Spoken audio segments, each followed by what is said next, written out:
Reel से like में उनकी एंट्री हुई है और खासकर भी उन्होंने ये बाजी जीती है। कैसा लग रहा है हार करके आपने बाजी जीती? एक समय लोग बोलते थे जिस तरीके से साफ वो राजनीति में शब्द इस्तेमाल होते हैं, जयराम में तो रील के नेता है, सोशल मीडिया के नेता है, वो कटवा है, लेकिन इस बार के चुनाव परिणाम में दिखा दिया और भीड़ वोट में बदल सकती है। तो ये जो अंतर था भीड़ और वोट का अंतर, सीधा सवाल ये कि इसको पाटने में कितनी मेहनत लगी और कितनी शिद्दत से आप लगे। बात तो मैं बोलो नहीं ओ चाचा साइड हो जाइए कभी अपने राज्य से मुख्यमंत्री का चेहरा इतनी कम उम्र में बनूंगा ये मैंने जरा सा भी इसमें लोड नहीं दीजिएगा, ठीक है? आंदोलन छिड़ा था इस राज्य में, उस आंदोलन में भाग लेने मैं भी गया था क्योंकि कोरोना का काल था। हम लोग नहीं डर के गए थे, काफी कम संख्या में युवा उपस्थित हुए थे, मात्र 50 लड़के थे। लेकिन उस कार्यक्रम में जब जो जो मेरा इंटरव्यू लिया गया और उस 19 मिनट के इंटरव्यू में मैंने जिन शब्दों को रखा और जिन भावनाओं के साथ हुआ और राजवासियों ने सुनने के बाद ये कहा, भले फोन वगैरह पढ़ तो रहा है, पीछे से वहाँ से बोलिए ना जी। उस दर्द से काफी भंगी है 24 सालों की झारखंड में अब तक यही हुआ है।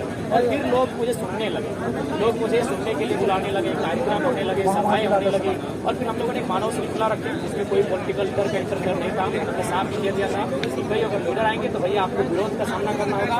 इसलिए उस दिन पहली बार बिना किसी लीडर के झारखंड की मिट्टी में एक आंदोलन हुआ जिसमें 5 लाख की संख्या में लोग मानव श्रृंखला में 50 किलोमीटर तक शामिल हुए। उसके बाद चूंकि उस आंदोलन में हजारों युवा शामिल थे जो नेतृत्व कर रहे थे, लेकिन विशेष रूप से मीडिया का तमाम लोगों का ध्यान की ओर आकर्षित हुआ और फिर मैं चर्चा का विषय बना और लगातार 2 साल में निरंतर राहुल तमाम क्षेत्रों में भ्रमण करने का लोगों से मिला और मिलने के बाद स्पष्ट हुआ कि 24 सालों में झारखंड नक्शे में अलग मिला है। अब बात कहें हम कहीं नहीं। आज झारखंड में हजारों कंपनियां हैं, हजारों आउटसोर्सिंग एजेंसियां हैं, लेकिन उसमें झारखंड के लोग नकली हैं। यानी एक औपनिवेशिक काल आज झारखंड में चल रहा है। वो ब्रिटिश समय था जब औपनिवेश काल चल रहा था, लेकिन झारखंड में औपनिवेश काल आज भी चल रहा है। आज भी प्रदेशों की कंपनियां, विदेशों की कंपनियां झारखंड के लोगों का जमीन कोड़ी के भाव लेती हैं। अभी तमाम जो BCCL है, कोयला की कंपनियां, CCL हैं, ECL हैं, वहाँ आज भी 1950 के मामले लंबित हैं, 1960-70 के मामले लंबित हैं। ये बहुत ही दुर्भाग्य है कि इस राज्य के लोगों से इतना क्रूर व्यवहार ये क्यों करते हैं। उसके कारण ये कि झारखंड के लोग आदिवासी तबके के लोग हैं, भोले वाले तबके के लोग हैं और उनको लगता है कि इनको आसानी से ठगा जा सकता है, बेवकूफ़ बनाया जा सकता है। तो 2 साल हम लोग बहुत मेहनत किए, लगातार संघर्ष किए और फिर लोगों ने ही कहा कि नहीं आपको चुनाव में आना चाहिए, पॉलिटिक्स में आना चाहिए, इलेक्ट्रल पॉलिटिक्स में आपको कदम रखना चाहिए। हमने कहा हमारे पास पैसे नहीं है। लोगों ने कहा हम लोग पैसा भी देंगे, वोट भी देंगे, चंदा देंगे और मुझे केवल चुनाव लड़ने के लगभग 20-22 लाख रुपये चंदा दिया गया था जो मैंने गिरिडीह लोकसभा में खर्च किए। और मुझे ही नहीं, मेरे साथ जो मेरे साथी थे, जो मीडिया थी झारखंड राज्य की, वो अनुमान लगाते थे कि ये लड़का ज़्यादा से ज़्यादा 1 लाख वोट लाएगा। फिर मेरी मेहनत को वो देखने लगे, उन्होंने कहा नहीं ये 2 लाख वोट ले आएगा।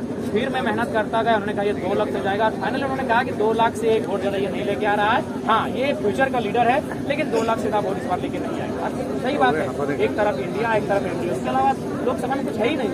लोकसभा में राहुल गांधी और मोदी के अलावा कुछ था ही नहीं। उस भीड़ में मेरी एंट्री होती है, मैं लगातार 2 घंटा 3 घंटा भाषण देता हूँ। मैं देश के मुद्दों को हटाकर झारखंड के मुद्दों को वहाँ रखता हूँ, लोगों के बीच पलायन के मुद्दों को रखता हूँ, कोयला पर मालिकियत के मुद्दों को रखता हूँ, जमीन अधिग्रहण के विषयों को रखता हूँ, कंपनियों के द्वारा हमारे साथ जो अत्याचार हो रहा है, ईस्ट इंडिया कंपनी से क्रूर जो अत्याचार हो रहा है, उन मुद्दों को मैं लगातार अपने मंचों पर रखता हूँ। और केवल कह सकते हैं विचार से, केवल मेरे भाषणों से झारखंड में एक ऐसा बदलाव आता है कि केवल मुझे ही नहीं, मेरे 8 जो प्रत्याशी थे उनको सम्मानजनक वोट मिला और हम लोग पूरे लोकसभा में 8 लोकसभा में फाइट किए, 8.5 लाख वोट लाए। और मैंने भी गिरिडीह से ऐतिहासिक, गिरिडीह के इतिहास में ऐसा कभी नहीं हुआ था कि एक इंडिपेंडेंट कैंडिडेट फर्स्ट टाइम चुनाव था ये मेरा, 3.5 लाख वोट लेके आए। 3.5 लाख नहीं, 27%, क्योंकि समय के साथ वोट गिनती बढ़ता है, लेकिन परसेंटेज 27.5 आज तक कभी इतिहास में फर्स्ट टाइम कैंडिडेट लेके नहीं आया है। और मैंने 2 विधानसभा को लीड भी की।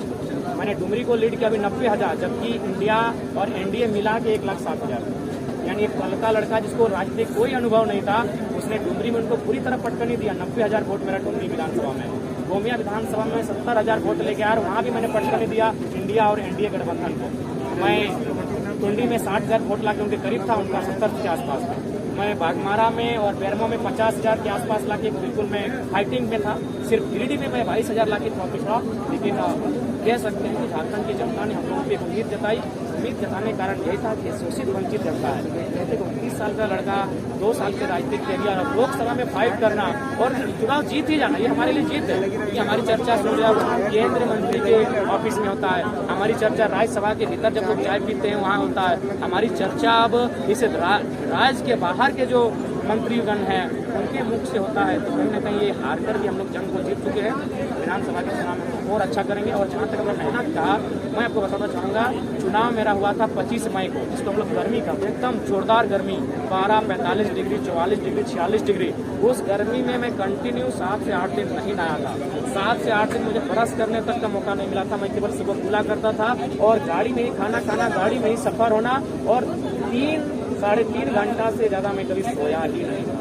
बहुत मेहनत। सुबह 4 बजे 5 बजे आके सोते थे और सीधे 8 बजे केवल एक बार बाथरूम जाते थे, वहाँ से निकल के गाड़ी में बैठते थे, सीधे रात को फिर 4:30-5 बजे तक घर वापस। बहुत मेहनत है। लोगों के बीच लगातार रहते हैं, जैसे अभी आप लोगों के बीच हैं, हमेशा लोगों के बीच जुड़े रहते हैं, लोगों के बीच ही भाषण देते हैं, मंच का इस्तेमाल नहीं करते, गाड़ियों का इस्तेमाल करते हैं। उससे एक सवाल है कि आप जिस इलाके की बात कर रहे हैं 12 यहाँ से मोक्ष का संदेश पूरी दुनिया को जाता है, शांति का संदेश जाता है, पूरे इलाके से लोग आते हैं।